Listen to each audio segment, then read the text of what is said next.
अस्सलाम वालेकुम dear viewers, कैसे हैं आप लोग। This is professor Mohammad Afsal. आप लोग देख रहे हैं मेरा YouTube channel. Welcome to all of you people on this channel. Guys, I am feeling pretty excited because आज चैप्टर नंबर 4 जो है फर्स्ट ईयर का, that is just about to finish. और मुझे मतलब ये बड़ा ज़बरदस्त फील हो रहा है कि पूरी यूट्यूब पे वाहिद मेरा चैनल है जो कि एक रिदम के साथ लेक्चर्स जिस पे आ रहे हैं फर्स्ट ईयर की केमिस्ट्री के। तो चैप्टर 1 से मैंने स्टार्ट किया। चैप्टर 1 था, फिर चैप्टर 2 चूँकि थेरेटिकल नहीं था, वो ज़्यादा प्रैक्टिकल था, इसलिए उसको भी मैंने पोस्टपोन कर दिया।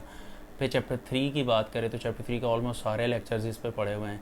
चैप्टर 4 पे आ जाए, चैप्टर 4 1 से लेकर लास्ट लेक्चर तक सारे के सारे जो है ना लेक्चर्स इस पे मौजूद हैं। और गाइज़, ये चैप्टर 4 का लास्ट लेक्चर है, properties of the metallic solids वाला। और इससे आगे स्ट्रक्चर ऑफ मेटल्स है, लेकिन उसको आप स्किप कर दें, उसकी मतलब ज़रूरत नहीं है आपको। वो आपके जो भी जहाँ जहाँ आप कॉलेजेस में एडमिशन है वो आपके टीचर्स करवा देंगे। तो अब जो है हम इसकी तरफ चलते हैं, लेकिन डेफिनेटली मैं आप लोगों के लिए इतना काम कर रहा हूँ तो आप लोगों को भी इतना करना चाहिए कि कम से कम सब्सक्राइब करें। रादर आपको सिर्फ सब्सक्राइब नहीं करना चाहिए यार, जो मतलब जिनको फ़ायदा हो रहा है डेफिनेटली वो इधर उधर से मुझे सब्सक्रिप्शन लेकर भी दें।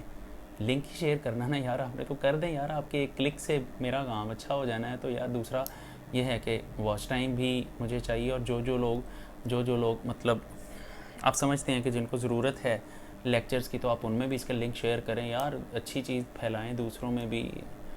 आप ड्रामाज वगैरह के और लिंक तो इधर उधर बड़े शेयर करते हैं, गंदे गंदे जो उल्टी सीधी मेम्स होती हैं उनके भी जो आप लिंक फटाफट शेयर करते हैं, स्टेटस पे भी लगाते हैं। तो यार एक अच्छी चीज़ है, तो आपके फ़ायदे में भी है, आपके फ्रेंड्स के भी फ़ायदे में, तो वो क्यों नहीं शेयर करते।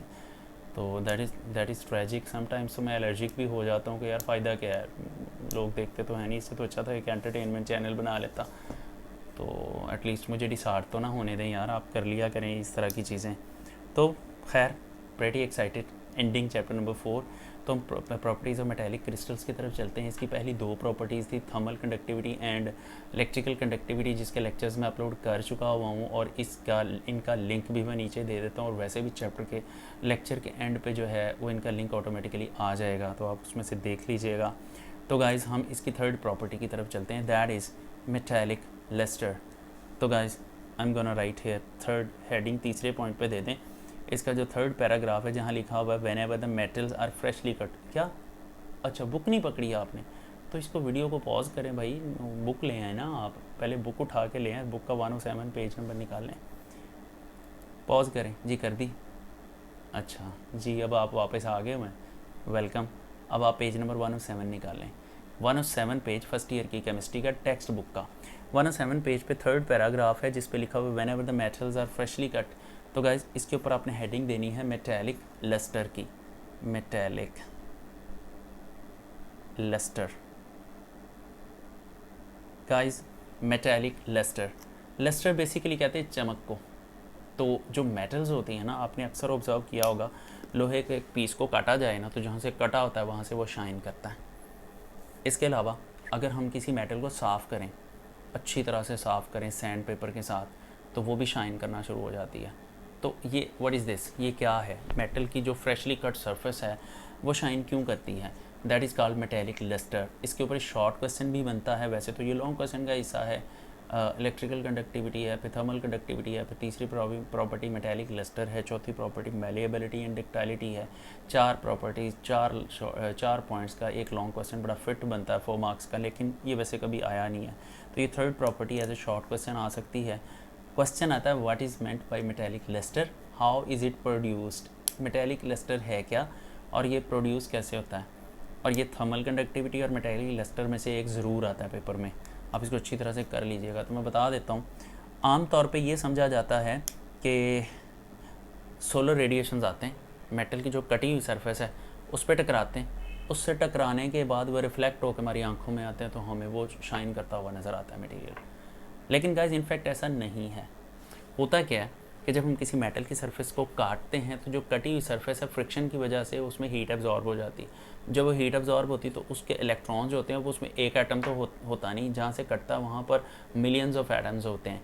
तो वो क्या करते हैं, उनके इलेक्ट्रॉन्स एनर्जी गेन करते हैं, हाई एनर्जी स्टेट पे चले जाते हैं किसी हाई एनर्जी शेल में। अगर पहले शेल में थे तो तीसरे या पाँचवें में चले जाते हैं या चौथे में चले जाते हैं। अच्छा, वहाँ पर वो स्टे करते हैं क्योंकि उनको एनर्जी मिल चुकी होती है। फिर आहिस्ता आहिस्ता जब हम कट सरफेस को रख देते हैं तो अब उनको एनर्जी नहीं मिल रही, फिर क्या करते हैं वो Aahista Aahista electrons fall back करते रहते हैं।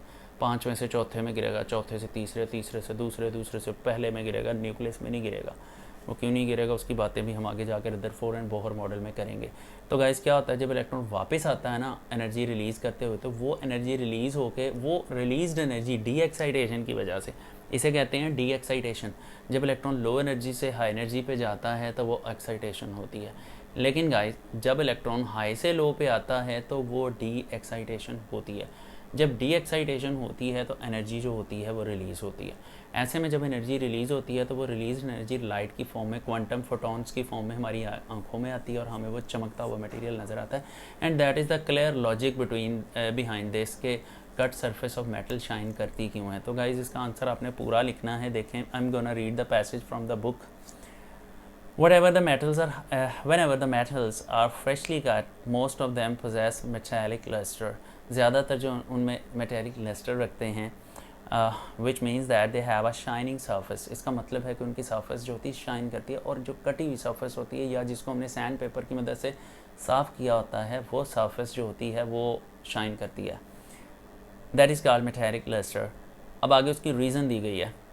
When light falls on the metallic surface, जब लाइट मेटालिक सरफेस पे फॉल करती है, the incident light, guys incident light का मतलब होता है टकराने वाली लाइट, जो इंसिडेंट होती है उसके ऊपर आगे टकराती है। Light collides with the mobile electrons, तो ये मोबाइल इलेक्ट्रॉन्स के साथ टकराती है जब, एंड दे आर एक्साइटेड, तो वो हाई एनर्जी पे चले जाते हैं। एक्साइटेड का मतलब है वो हाई एनर्जी पे चले जाते हैं, their energy increases, high energy पे चले जाते हैं मतलब पहले शेल में, दूसरे में चले जाएंगे, तीसरे, चौथे, पाँचवें, न्यूक्लियस से दूर वाले शेल में चले जाएंगे। और याद रखें जो शेल न्यूक्लियस के करीब होते हैं वो लो एनर्जी होते हैं, जो शेल न्यूक्लियस से दूर चले जाते हैं वो हाई एनर्जी चले जाते हैं। तो जैसे जैसे इलेक्ट्रॉन न्यूक्लियस से दूर जाएगा हम कहते हैं वो हाई एनर्जी पे चला जाता है। ये हम आगे जाके डिस्कस करेंगे बोहर्स एटॉमिक थ्योरी में। तो गाइस कहता है कि दे आर एक्साइटेड, वो हाई एनर्जी पे चले जाते हैं, एक्साइटेड हो जाते हैं। These electrons when de-excited, जब वो लो एनर्जी पे फॉल बैक करते हैं, give off some energy in the form of light, तो वो कुछ एनर्जी लाइट की फॉर्म में एमिट करते हैं जिसको हम फोटॉन्स भी कह सकते हैं। ये भी हम चैप्टर 5 में पढ़ेंगे। This light appears to be reflected from the surface of the metal. Appears to be का क्या मतलब हुआ फिर?